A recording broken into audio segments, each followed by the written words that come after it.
We are in the book of Haggai, and we need to wrap this study up this evening and move into Zechariah, although Haggai is a lot easier than Zechariah is. And so maybe I could just stay in Haggai for a little while longer. But anyway, we've been studying the minor prophets. I'm going to do a quick summary right before we get into Zechariah, actually, of Haggai, because I think it will help us frame and understand what's going on in the book of Zechariah if we'll do that. So for now, let's jump into Haggai. Let's finish up our study of the book itself. We just have a couple verses left. I just wasn't able to quite get done Sunday morning. And then once we do that, we'll kind of use Haggai as the bridge, because Haggai and Zechariah are contemporaries, at least for a while, in a sense. Part of Zechariah is written during this same time period, and then some of Zechariah, the latter half, is not. The latter half is written 30 to 40 years later in the history. And so we'll look at that, though, here in just a couple of minutes. But here in the book of Haggai, we've talked throughout this book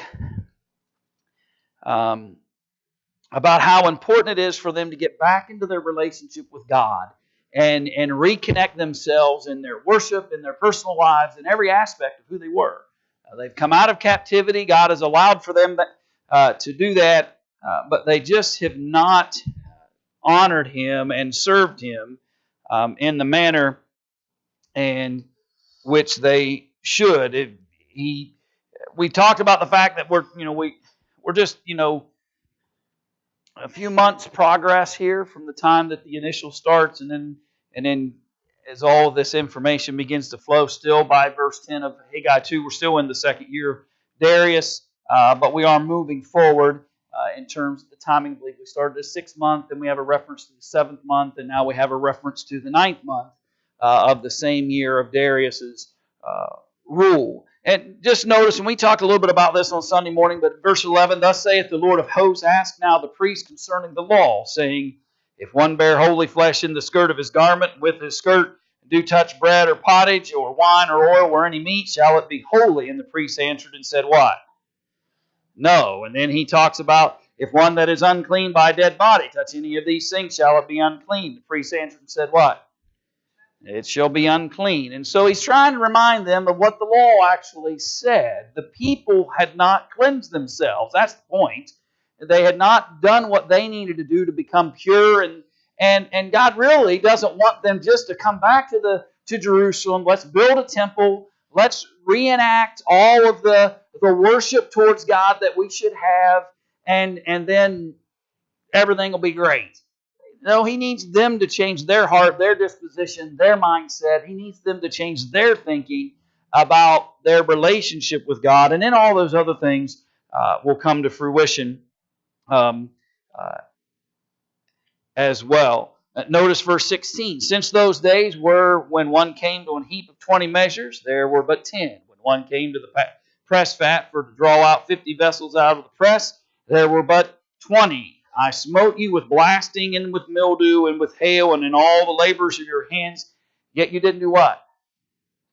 You didn't turn to me. He kind of started that way in chapter 1. He's kind of still talking about that. Again, we talked about this somewhat on Sunday morning as we're getting this imagery of how they had not been prospering. And basically there's one summation thought that tells us why had they not really been prospering.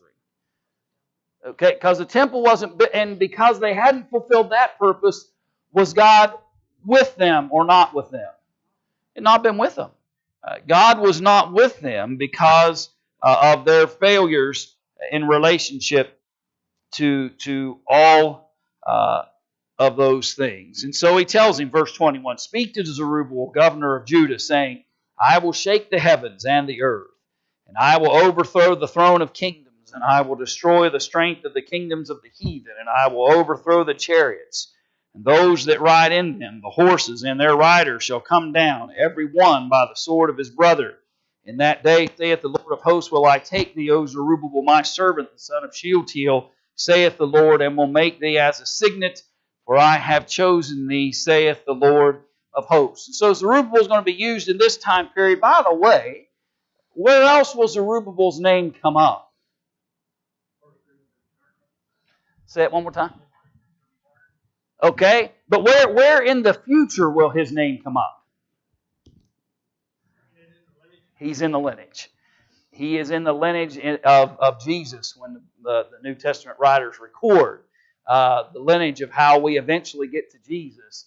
Zerubbabel is mentioned in both Matthew and Luke's account of the lineage of Jesus. And so Zerubbabel is a key figure here. He not only is part of this process of their rebuilding and reestablishing themselves, but he actually becomes part of the lineage of Jesus. And the history that surrounds him. And so here comes, pushed the wrong button. This great promise and purpose that he would have, that Zerubbabel would ultimately accomplish and be part of this great heritage that is to come. Thoughts, questions? I really could have just said we're done with Haggai and moved on, but then we didn't quite grasp it all towards the end there, and I wanted to at least go back and take a quick look, and then we'll springboard here in a second.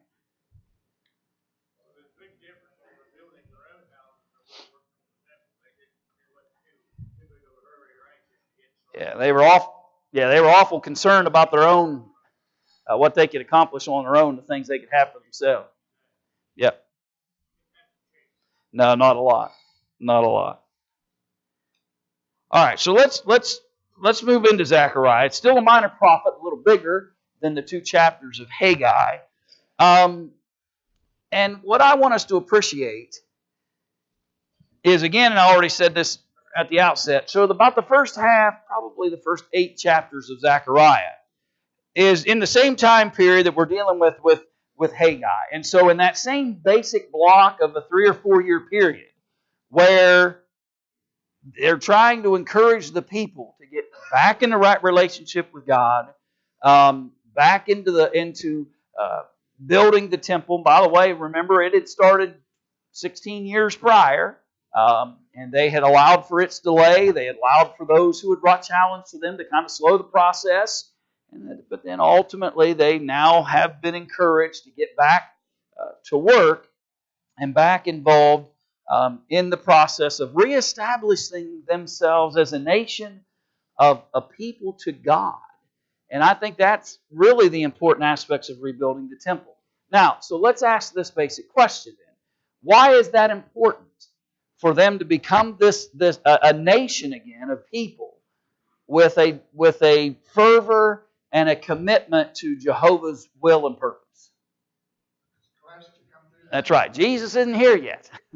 So we haven't seen the Christ, the Messiah yet. We haven't seen the benefit that will come through Jesus.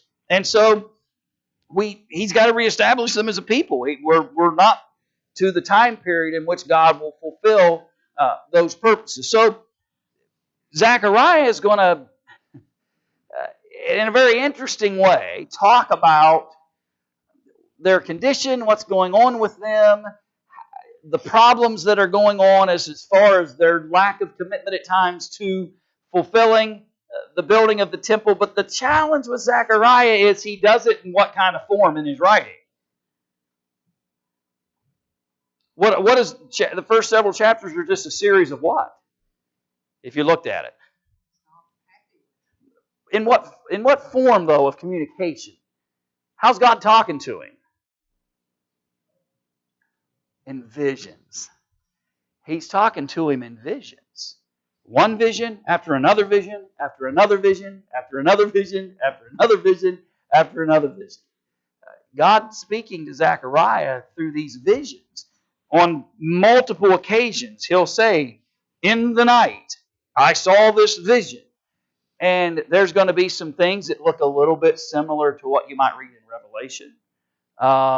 Not necessarily exactly, not necessarily Revelation being a quote of Zechariah, but the same kinds of images of various colored horses and things of that sort. And so we're going to have to kind of figure out at times, is he pointing to a future event? Is he pointing to a contemporary event? Or is he just talking about the visions that he's seeing?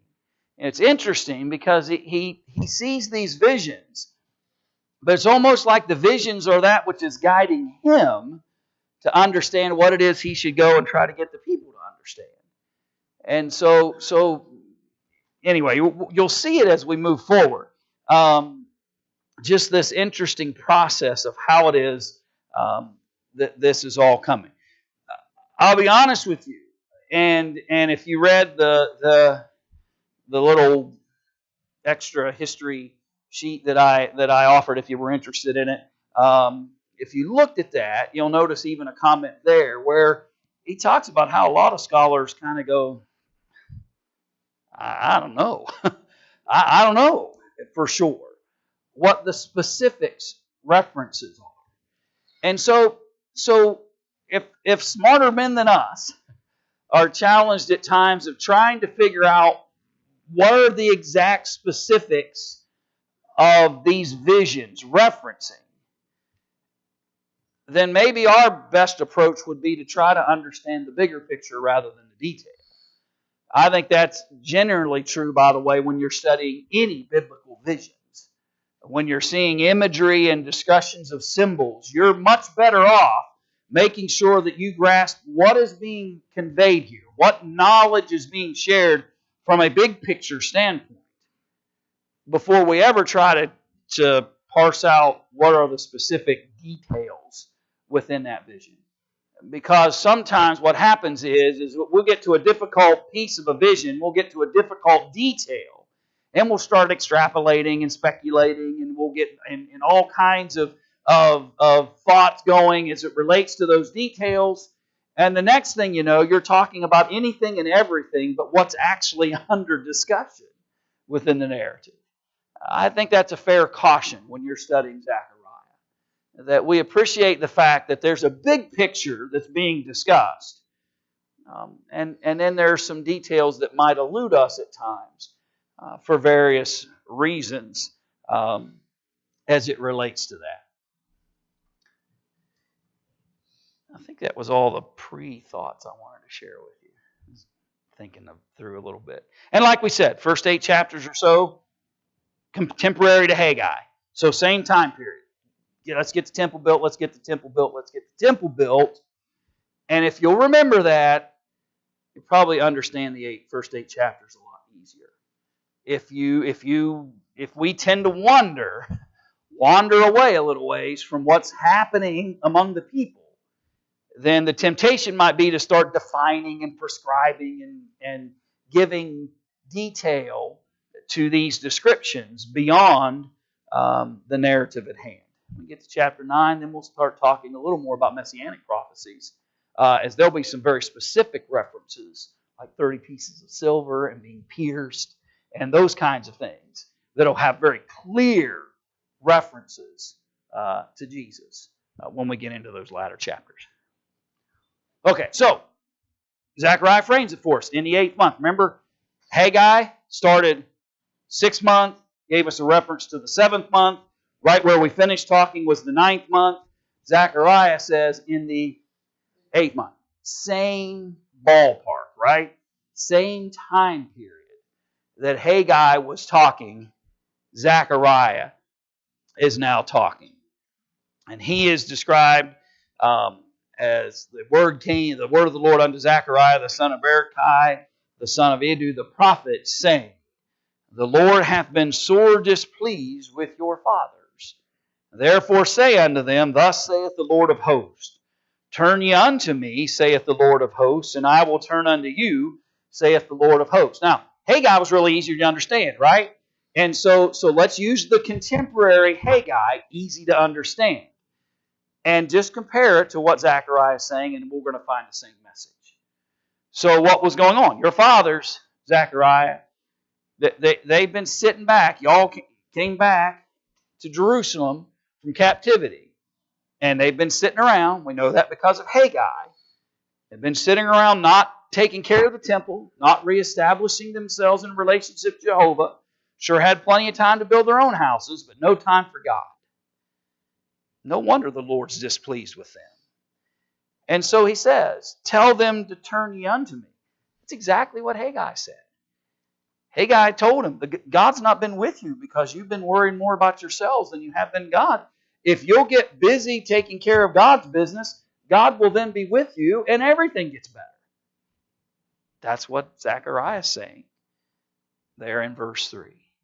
Be ye not as your fathers, unto whom the former prophets have cried, saying, Thus saith the Lord of hosts, Turn ye now from your evil ways and from your evil doings. But they did not hear, nor hearken unto me, saith the Lord. So, Zechariah is reminded that for how long has God been using prophets? In relationship to them, forever, right? In relationship to them, forever. God had been using prophets when they would step out of line, when they needed encouraged, when they needed to understand a principle, when they needed judged. God would send a prophet. And the prophet would beg, and he would plead, and he would urge, and he would try to get the people to do what was right. But the generations prior to Zechariah, what was their generic or general response to the message of prophets? Not interested, right? Not interested.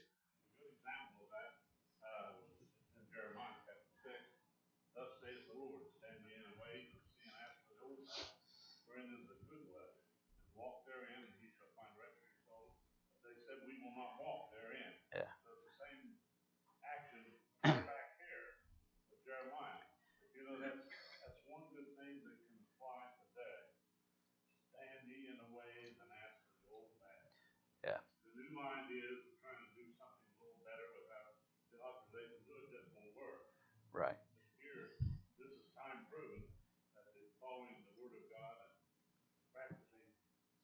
Yeah. Yeah, and the new paths being referenced as anything in opposition to the testimony of Scripture. And so here's this warning then. Don't be like them. I've sent prophet after prophet after prophet after prophet. Don't be like your fathers who ignored the prophets when they came and brought a message. Tell them to listen. Because it's going to be important to build or rebuild this. And then notice, your fathers, where are they? And the prophets, do they live forever? You really want to, there's no reason to follow in their path. Many of them were destroyed because they ignored the prophets. Many of them lost a lot because they ignored the prophets. And so Zechariah is saying, we can't do things like they had done. We've got to learn something better than they, and do a better job of honoring the words and statutes of Jehovah. My words and my statutes which I command my servants the prophets, did they not take hold of your fathers? And they returned and said, Like as the Lord of hosts thou thought to do unto us, according to our ways and according to our doing, so hath he dealt with us. Upon the 24th day of the 11th month, which is the month Zebed, in the 2nd year of Darius, came the word of the Lord unto Zechariah, the son of Berechiah, the son of Iddo the prophet, saying, okay, so through verse 6, right? And so if you go back for a minute and just remind ourselves, he said it was in the 2nd year of Darius in the 8th month. So first 6 verses is what information he starts with. In the 8th month of the 2nd year of Darius. And that basic message is very primary and foundational. A message is going to come from God. Tell the people it's wise for them to listen and not ignore it like their fathers did. And then on the 20th day of the 11th month. So we've fast forward. So a couple months later, he gets that initial information. So it seems odd, right? I mean, did he only deliver 6 verses worth? At least only 6 verses worth of Zechariah recorded in that first moment in the 8th month. We've moved forward now into the history, into the 11th month of King Darius' 2nd year. And now notice, not the same kind of message. We've gone from very kind of simple, direct, knowledge-based kind of information, and now we start this process of visions. I saw by night, and behold, a man riding upon a red horse. And he stood among the myrtle trees that were in the bottom, and behind him were there red horses, speckled and white. And then said I, O Lord, O my Lord, what are these? And the angel that talked with me said unto me, I will show thee what these be. Okay, so let's just get the figures first here, the people. So you got Zechariah the prophet. The Lord is speaking to him, and the Lord is using a what to bring that message? An angel. Okay? So you got Zechariah the prophet in the night, gets a vision, message of God, God's using an angel, and he's using figurative speech. Now, these symbols generally reference the idea of war and power, these horses. I think you'll see that as the vision progresses. But just to give you a quick thought as it relates to those things. But it's obvious that Zechariah doesn't what? He didn't get it. Right? Zechariah, so Zechariah says, I need some help. Now, I emphasize that for our own benefit for a second here, by the way. If Zechariah the prophet is the one seeing the vision, and yet he's saying what to the angel? Help me out here. So, who are we if we don't also acknowledge this is going to be hard? We may not understand the pictures and vision. Why did God choose this or that? So don't get caught up in that. Let's see if we can find a clear message within these details that even Zechariah is not so sure why God's using those. So the man that stood among the myrtle trees answered and said, These are they whom the Lord hath sent to walk to and fro through the earth. And they answered the angel of the Lord that stood among the myrtle trees, and said, We have walked to and fro through the earth, and behold, all the earth sitteth still, and is at rest. Then the angel of the Lord answered and said, O Lord of hosts, how long wilt thou not have mercy on Jerusalem and on the cities of Judah, against which thou hast had indignation these 70 years? Now, that's an easy reference, right? Because the 70 is 70, and we know that the captivity was 70 years. So I would argue that we're kind of talking about things that relate to them right now. How long are you going to allow for us to not know the mercy and your kindness and your help? Your indignation was against us for 70 years. We've come back. Now stop for a minute. Think about Haggai. Haggai said they came back, kind of started building the temple, stopped to do what? Build their own houses. And God said, because of that, I'm not with you. I'm not with you. That phrase comes up in the book. So they've been back for a while. But God is really yet to be fully with them. Because when they came back, they didn't get busy doing the things of Jehovah. And so you get this imagery of one walking to and fro through the earth, and behold, all the earth did what? Sit still and is at rest. Now again, I'm just giving you food for thought. These visions are hard. But in relationship to what they needed to be doing for God, what were they doing? They were sitting around. They're sitting around.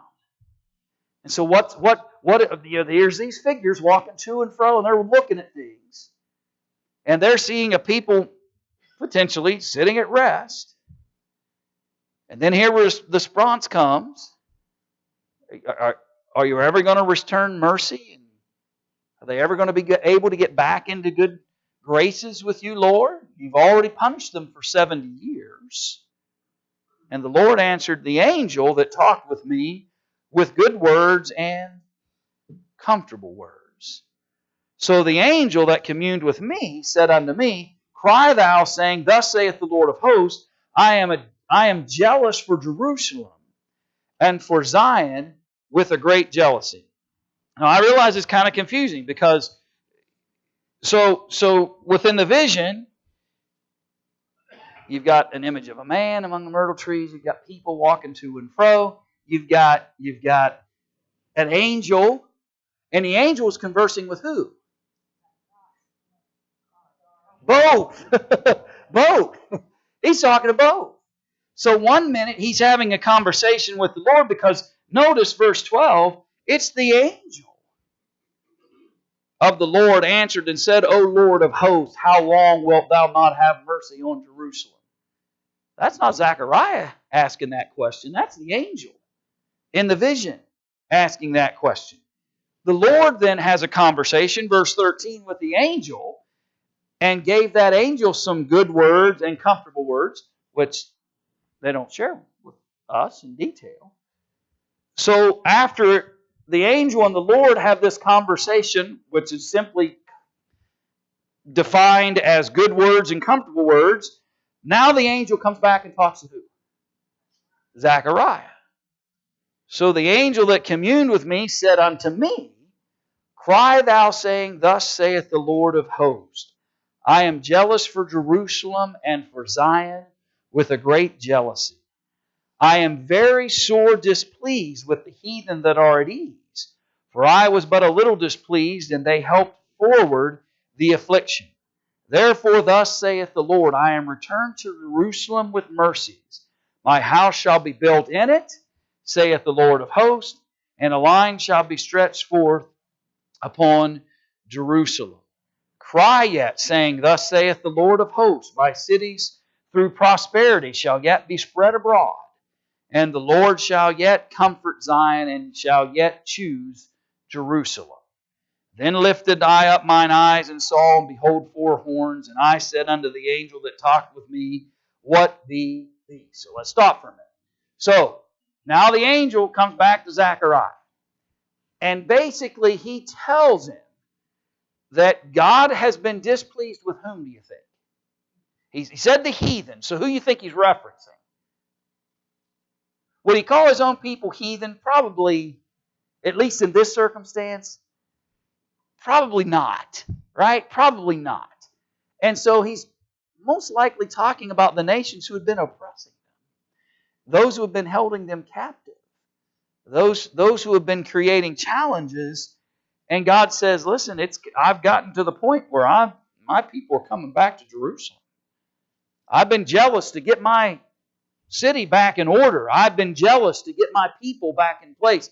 I've been waiting long enough. Remember, that's the conversation. How long are you going to wait, Lord? How long are you waiting before the mercies come back?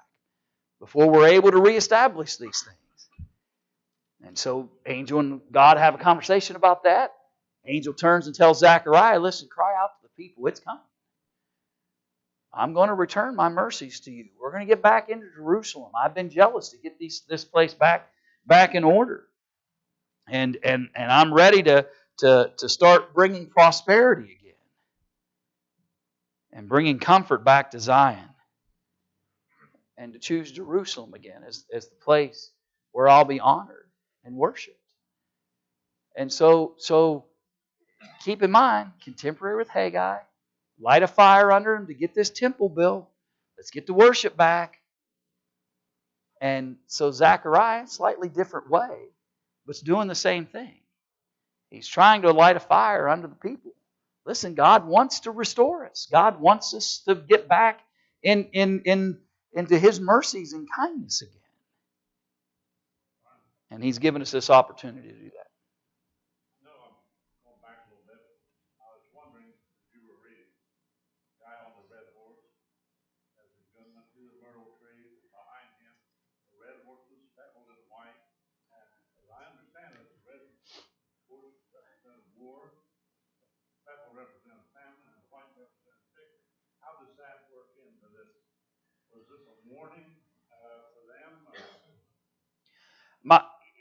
If I assumed that kind of conversation was about not so much a warning, but what they had experienced.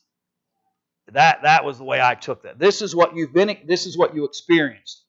Here came the Assyrians. Then right behind them, here come the Babylonians. Here came the war and the difficulties, the sieges, the famines that were as it relates to that. Finally, you end up in captivity for the 70. And all of that experience, now God is bringing judgment back against the heathen, those nations of war and challenge to His people, and this opportunity now to reestablish themselves as a people of God is going to come out the other side of it. That may be oversimplifying it, but that's as good as my brain can get. And I think that's how it ties. That's how I would tie it in. Yeah, that's how I would tie it in.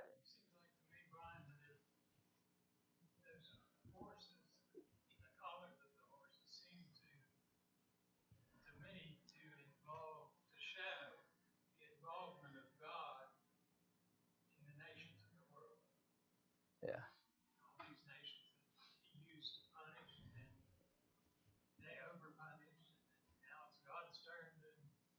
To bring judgment against them. Yeah. And I would see that as well. Any other thoughts, comments?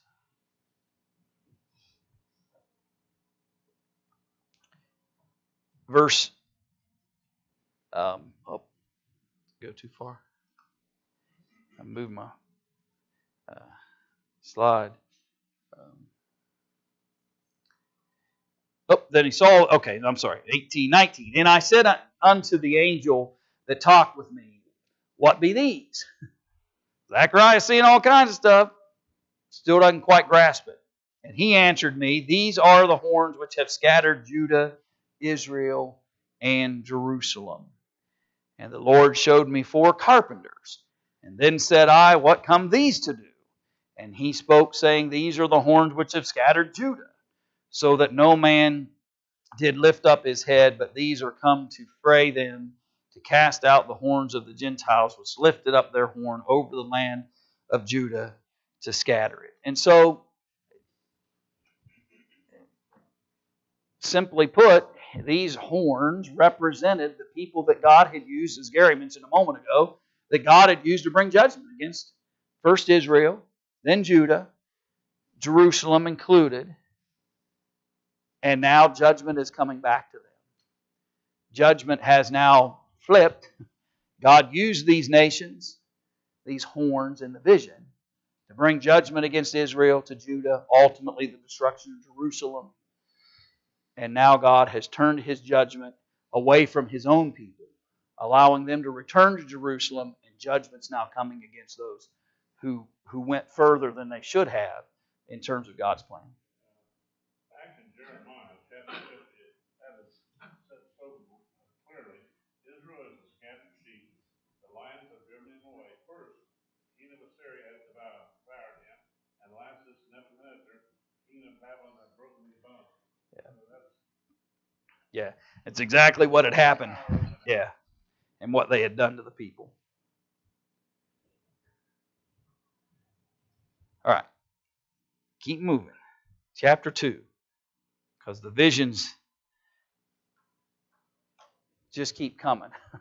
I don't know about you, but I'd be waking up in a cold sweat every 30 minutes with this kind of visions coming to me at night. But he said, I lifted up mine eyes again and looked, and behold, a man with a measuring line in his hand.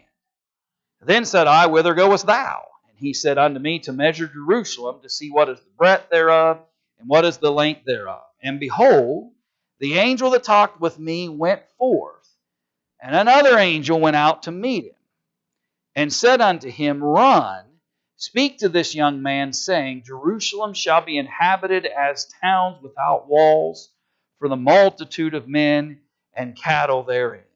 For I, saith the Lord, will be unto her a wall of fire round about, and will be the glory in the midst of her. Restoration of the people is all that he's talking about thus far. They won't need the same level of personal security in some ways that normal nations need, because who will be the one over watching them? God Himself. I'll be with her, I'll aid her in her restoration and her rebuilding. If she'll get the temple built, the nation can come back into relationship with the Father. And then the Father can help them with all these other issues that they need assistance with. Come forth and flee from the land of the north, saith the Lord.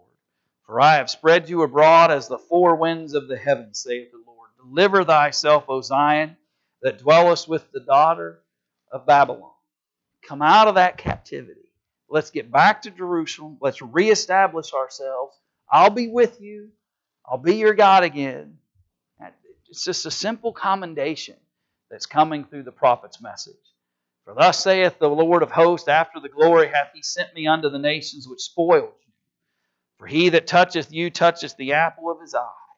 For behold, I will shake mine hand upon them, and they shall be a spoil to their servants, and ye shall know that the Lord of hosts hath sent me. And so you're gonna know these great powers that had overwhelmed so many people and taken so many people captive and moved them as exiles across the provinces. God's going to come and get that nation that was the apple of his eye and bring them back into relationship with him, reestablish them in Jerusalem, where now, verse 10, sing and rejoice, O daughter of Zion, for lo, I come, and I will dwell in the midst of thee, saith the Lord. And many nations shall be joined to the Lord in that day, and shall be my people, and I will dwell in the midst of thee, and thou shalt know that the Lord of hosts hath sent me unto thee. And the Lord shall inherit Judah his portion in the Holy Land, and shall choose Jerusalem again. Be silent, O all flesh, before the Lord, for he is raised up out of his holy habitation. Sure.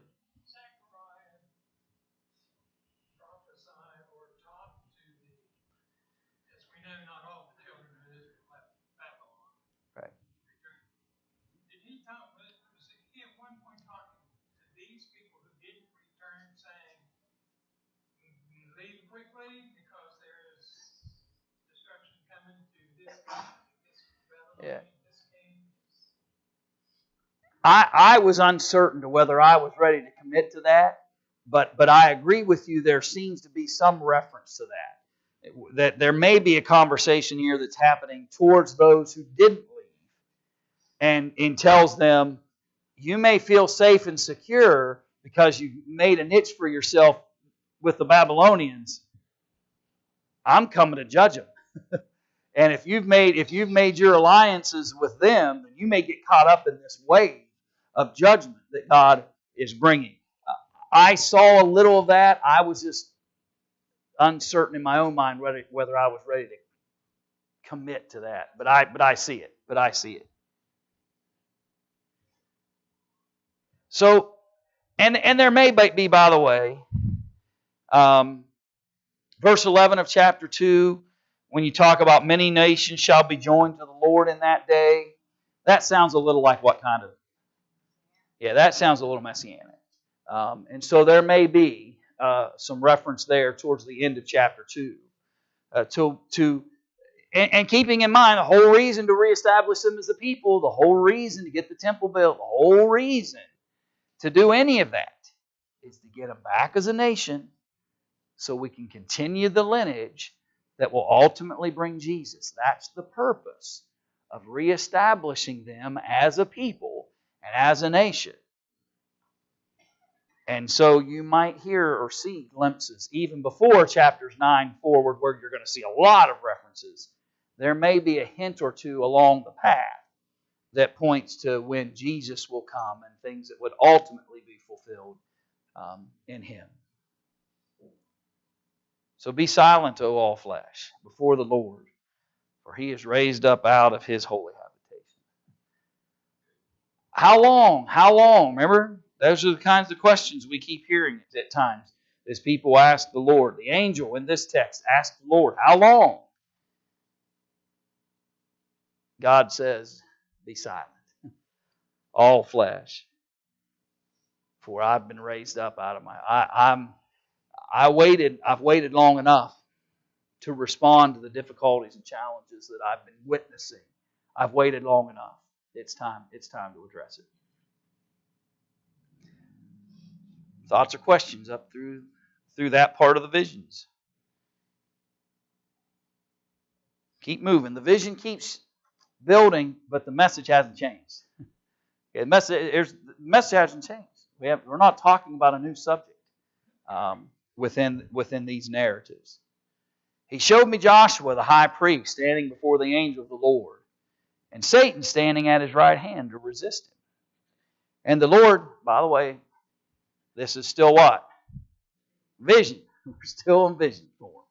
So he showed me, not it happened this way. He showed me Joshua the high priest standing before the angel of the Lord, and Satan standing at his right hand to resist him. And the Lord said unto Satan, the Lord rebuke thee, O Satan. Even the Lord that hath chosen Jerusalem rebuke thee. Is not this a brand plucked out of the fire? And now Joshua was clothed with filthy garments, and stood before the angel. And he answered and spoke unto those that stood before him, saying, Take away the filthy garments from him. And unto him he said, Behold, I have caused thine iniquity to pass from thee, and I will clothe thee with change of raiment. Now just stop for half a second. What did Haggai, towards the end of Haggai, that's why I went back and looked at it tonight, because I wanted you to remember it when we got to this point. Remember that conversation? He said, Go ask the priest about what's clean and unclean. It's the same picture. He's drawing the same picture. They had not purified themselves in their relationship with God as they should have, from the priest on down. And so he just says, and up until now, it's been the angel on one side of Joshua, and who on the other? Satan. And causing him to resist. It's time to what? It's time to get Satan out of the picture and purify yourselves from the priest, starting with the priest. Get this imagery of filthy garments off yourself. I've caused thine iniquity to pass from thee. I'll clothe thee with change of raiment. And I said, Let them set a fair mitre upon his head. So they set a fair mitre upon his head, and clothed him with garments. And the angel of the Lord stood by.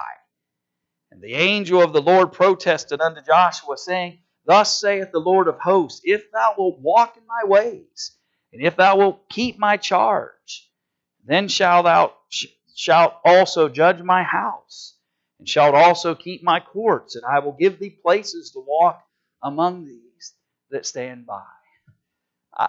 Let's get the priesthood reestablished. Let's get temple worship reestablished. It's just a vision of this picture of this priest in these dirty, raggedy old garments because of what? What causes anybody to have raggedy old garments spiritually? Sin. Okay? Satan's been the great influencer on it. Satan's been winning the battle. Angel of the Lord on one side, Satan on the other, and Satan's been winning the battle. And finally he says, enough.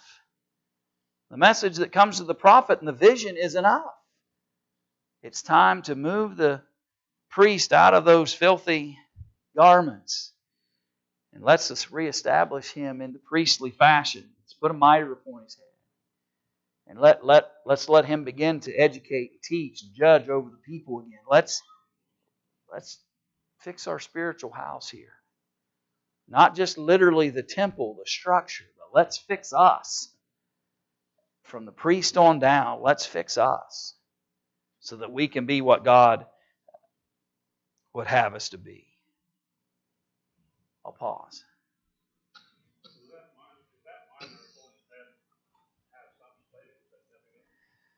Well, I think it would distinguish him as priest, as a priestly garment. That he would be wearing. Up until this point, again, they just have not established themselves in the temple worship in the proper way. Priesthood hadn't been established in the right way since they'd been come back. Yeah.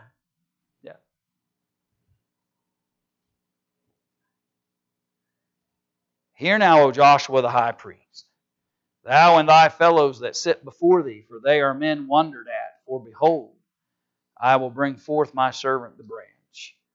For behold, the stone that I have laid before Joshua, upon one stone shall be 7 eyes. Behold, I will engraving thereof, saith the Lord of hosts, and I will remove the iniquity of that land in one day.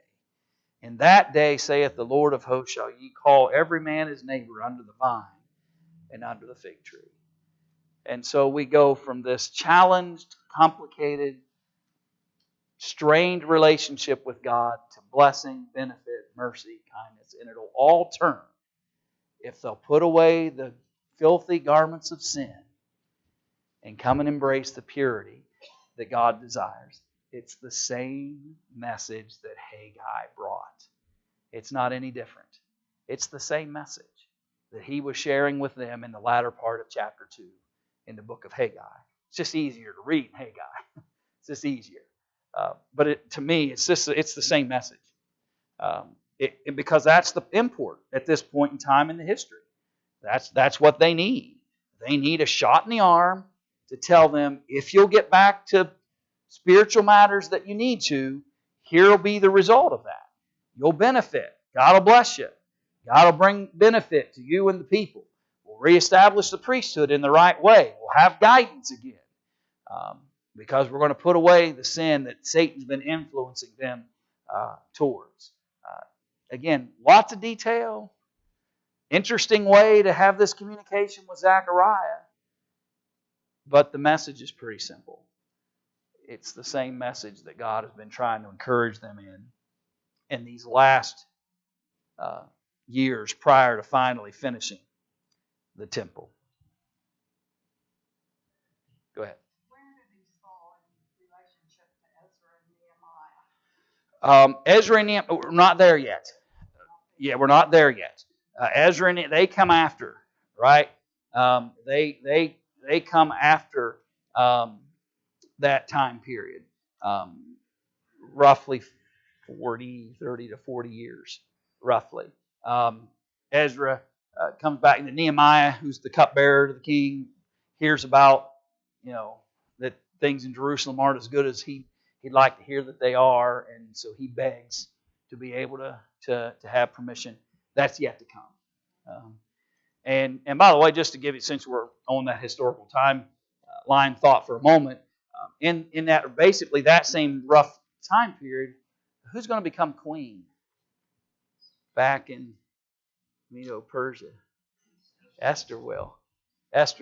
And so we sometimes we have, because the way the Bible is put together in terms of the books, we forget that it's Genesis through Malachi. Although Genesis is the beginning and Malachi is the end, it's not necessarily chronologically done in between those 2 points. And so we learn about Esther way earlier in Scripture, but these 2 prophets are the predecessors to eventually Malachi will be the last, but these men are prophesying this portion just prior to Nehemiah and Ezra arriving on the scene. And potentially, you might have the latter part of Zechariah if it was stretched out over the time period that many believe it was, would be about the time that those men start getting involved in the history of the people. So right now, not on the scene.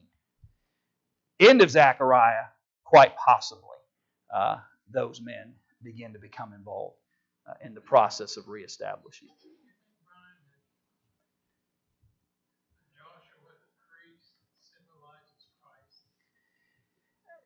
Again, I agree with you, Gary. There could easily be some of that imagery here, especially in the fact that ultimately we're getting there. Ultimately, Zechariah's prophecy is going to turn from a contemporary message to at least portions of it pointing towards, and so he could be setting the stage for that and using this imagery.